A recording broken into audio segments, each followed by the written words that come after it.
हम लोग खुली किए हैं।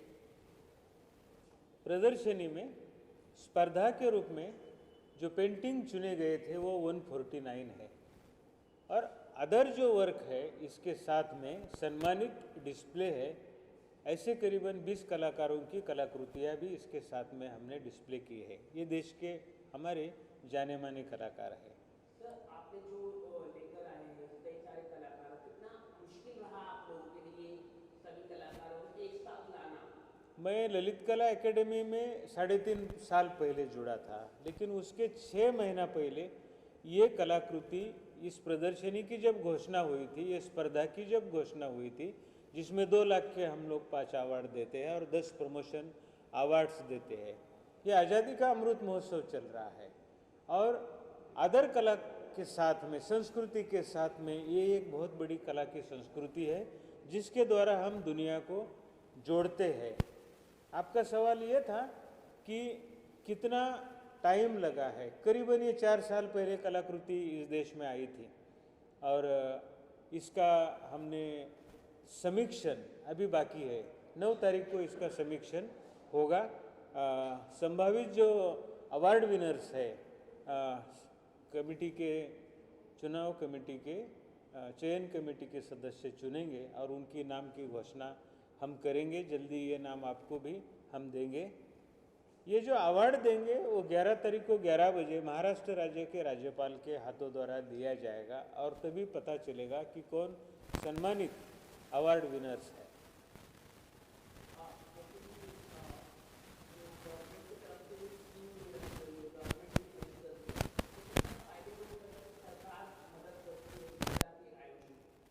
बहुत बड़ा फायदेमंद है। आज इस आयोजन के लिए ललित कला एकेडमी के लिए सरकारी फंड देती है और सरकारी फंड से ही ललित कला एकेडमी चलती है। हमारा जो चुनाव चयन होता है वो राष्ट्रपति हमें अपॉइंट करते, एक कमेटी द्वारा चेयरमैन का चयन होता है और जब ये काम करने के लिए चेयरमैन आता है तो अपने विजन से, जो प्रोफेशनल लाइफ में आपने जो अनुभव है उसके तरह से राष्ट्र की संस्था चलाने के लिए होती है और उस तरह से ये 3.5 साल से ये काम चल रहा है। साथ में हमारी अदर कमिटीज़ भी रहती है जो सजेस्टिव रहती है, हमारे काउंसिल भी रहते हैं, करीबन उसमें 60 लोग रहते हैं और कुछ एग्जीक्यूटिव बॉडी भी हमने बनाई है, उनके भी सजेशन हम लोग लेते हैं।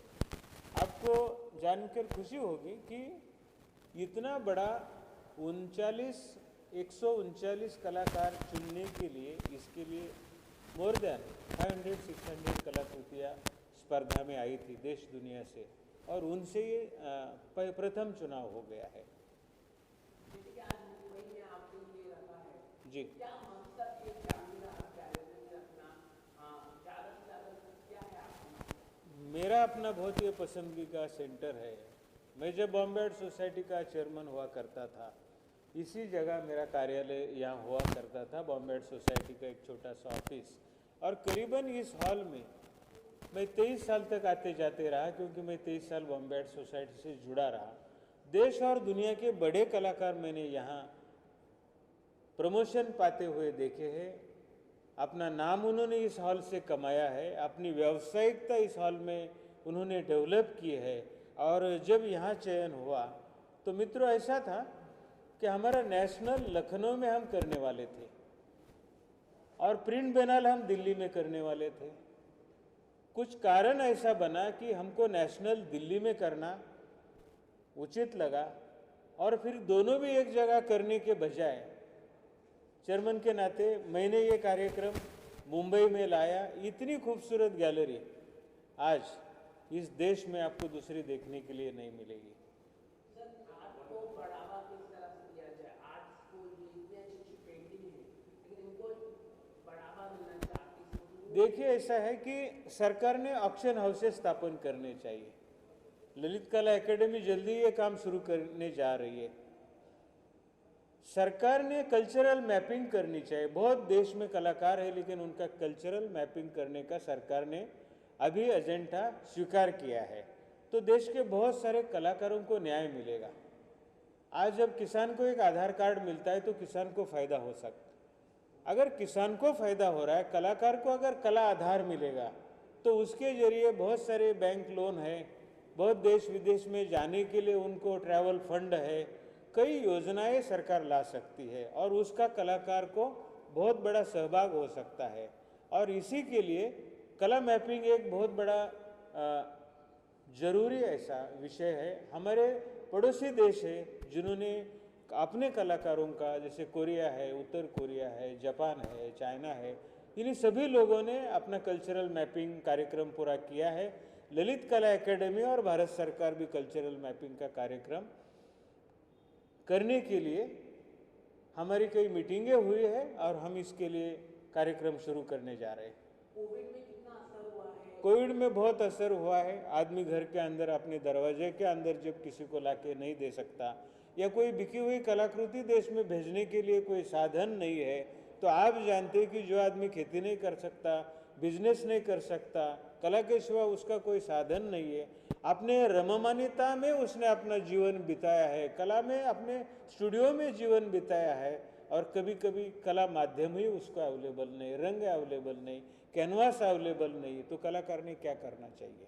जब महाराष्ट्र के गवर्नर को आपने इनवाइट किया है जी 11 तारीख को, जी, तो उनका क्या रिएक्शन था कि आपने इतना महाराष्ट्र राज्य के हमारे आदरणीय कोश्यारी जी 11 तारीख को आने वाले हैं। जब इतना बड़ा कार्यक्रम का हमने सूतोवाच्य किया है, कहीं ना कहीं पढ़ने के लिए मिलता है, हमने निवेदन दिया है, तो उन्होंने कहा कि केवल 8 दिन का ही नहीं है, अगर बारिश के वजह से ये आपका डिस्प्ले या जो भी है 8 दिन में सीमित हो रहा है, तो आप यूनिवर्सिटी में या जे स्कूल ऑफ आर्ट में या नेहरू सेंटर में, हम बताते हैं आप जहाँ चाहेंगे वहाँ पे इसको 2-3 हफ्ते के लिए और पब्लिक के लिए देखने के लिए मौका उपलब्ध करा के दे दीजिएगा। और इस तरह का मौका हम लोग जे स्कूल ऑफ आर्ट से, यानी डायरेक्टर ऑफ आर्ट के हमारे जो डायरेक्टर मिश्रा जी है उनके साथ मेरी राजू मिश्रा जी उनसे बात हो गई है, और उन्होंने कहा है कि जे स्कूल ऑफ आर्ट की इमारत में अगर ये डिस्प्ले हो सकता है तो उसके लिए हम परमिशन दे देंगे। और विद्यार्थियों के लिए भी एक सीखने का बहुत रहेगा। ये चित्र दीवार के ऊपर लगेंगे और स्टूडेंट बीच में रख के उसका अभ्यास भी अपना करेंगे, उसका अध्ययन भी होगा। आने वाले जो प्रेक्षक आएंगे, दूसरे कॉलेज के विद्यार्थी आएंगे, कलाकार आएंगे, कला के संबंध में हम लोग और कला और कलाकारों के सम्मान जैसे भी कार्यक्रम करने वाले हैं। तो इस क्षेत्र के आदर्श लोगों को भी, जिन्होंने प्रिंट्स इस विषय में अपनी कलाकृति बनाई है, ऐसे लोगों का भी वहाँ हम लोग सम्मान करेंगे। इसके आगे के एडिशन में जे स्कूल ऑफ आर्ट में यहाँ भी हम लोग जे के कुछ कलाकारों को बुला के पब्लिक के सामने लाने का हमारा प्रयास रहेगा। सरकारी ऑफिसर्स आएंगे, सरकारी जो बड़े अधिकारी हैं जैसे कलेक्टर्स हैं, अभिनेते हैं, संगीत क्षेत्र से है या वोकल क्षेत्र से लोग हैं, यहाँ भी अपनी आके पेशकश देंगे। क्योंकि कला जो है उसका माध्यम अलग है, लेकिन ये जीवन के लिए है। Heart, head and hand, it create everything, जो सबसे अलग चीज़ है। बहुत रियाज से ये लोग राज करते हैं, और राज करने का जब टाइम आता है तो हमारे मन को, हमारे तन को वो उल्लासित करता है, दिमाग को उल्लासित करता है। दुनिया में इसका बोलबाला हर कला का होता है, और दुनिया इसके लिए कलाकारों को पैसा देती है, चाहे चित्र। जी जी, देखिए इस जूरी में हम लोग 7 लोग जो चुने हैं, उनमें से विदेश के हम लोग 2 जूरी चुने हैं, अपने देश के 5 जूरी चुने हैं। और जूरी जो चुनेंगे तभी ये हॉल में जब भी आएंगे वो देखेंगे, अपनी नोट निकालेंगे। यहाँ की जो जूरी है, ये जूरी हमें रिजल्ट दे देगी, और वो रिजल्ट हम माध्यमों के साथ में शेयर करेंगे। ये बहुत मुश्किल कहना है कि किसको दे सकते हैं, बराबर है, लेकिन उन्हीं को ये अवार्ड मिलता है। इतनी बड़ी जूरी जब होती है, एक व्यक्ति जूरी करता है तभी हो सकता है गलती है, लेकिन 7 लोगों के नज़र से अच्छा वर्क ही चुना जाता है।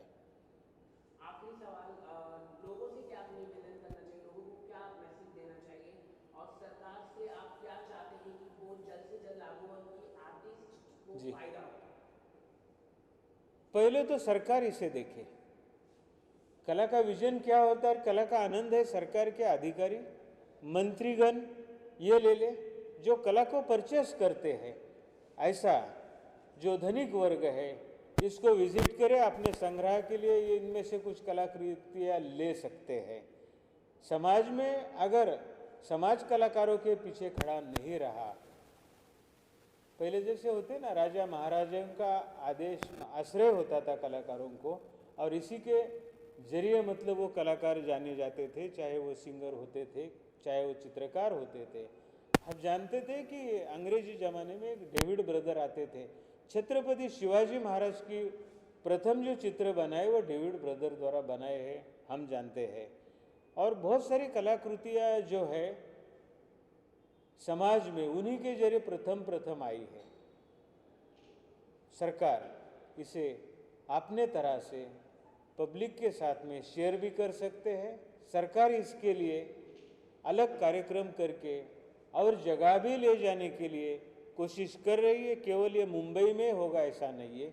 ये प्रदर्शनी जहाँ डिस्प्ले के लिए सूटेबल जगह है, हम सोच रहे हैं जैसे कि जयपुर है, हम लोग सोच रहे हैं जैसे कि हैदराबाद है, बेंगलोर है, हमारे चेन्नई का सेंटर है, कलकत्ता में हमारी बहुत बड़ी बिल्डिंग बनी है उसी में, और वहाँ अगरतला में नजरुल क्षेत्र में जहाँ जगह अवेलेबल है, ऐसे सुंदर जगह पे पब्लिक के लिए इस कला का जाना और उन्होंने कला के साथ में आना एक अभिसरण है।